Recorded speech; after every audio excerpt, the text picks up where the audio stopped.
Pelapor kasus dugaan pemalsuan sertifikat tanah jatuh sakit usai ditetapkan tersangka oleh Polda Metro Jaya dan Bareskrim Polri.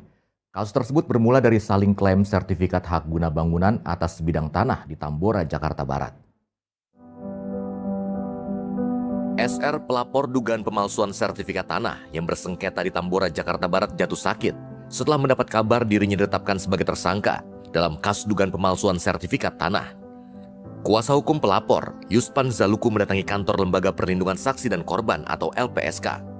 Kedatangannya bertujuan untuk menyerahkan surat permohonan perlindungan bagi dua kliennya berinisial ICS dan SR. Kedua kliennya kini berstatus sebagai tersangka usai dilaporkan balik ke Polda Metro Jaya. Yuspan menyayangkan penetapan tersangka tersebut, padahal kliennya merupakan pihak pertama yang mengadukan dugaan mafia tanah ini sejak Maret 2024. Meski rekomendasi laporan polisi sudah terbit sejak Agustus lalu, proses hukum atas laporan kliennya dinilai berjalan lambat. Proses itu mengagetkan sedemikian cepat prosesnya sehingga klien kami ini ditetapkan tersangka atas laporan bahwa yang kami laporkan ke Dumas yang kemudian direkomendasikan buat LP di Bareskrim itu dikatakan palsu.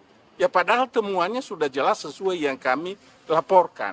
Dan yang memprihatinkan, saya katakan yang memprihatinkan, laporan kami dari Dumas dan direkomendasikan buat LP itu sejak 8 Agustus 2024 sampai sekarang masih tahap penyelidikan.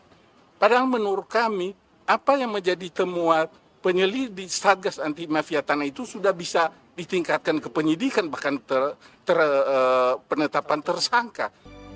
Di sisi lain, tekanan hukum membuat kondisi kesehatan tersangka SR memburuk hingga harus dilarikan ke rumah sakit saat akan menjalani pemeriksaan. SR didiagnosa mengalami gangguan ginjal, namun terpaksa pulang karena terkendala biaya perawatan. Dari Jakarta, Tim Liputan Loka TV. Pemirsa, pernak-pernik Idul Adha, informasinya usai jeda tetap di Loka 10.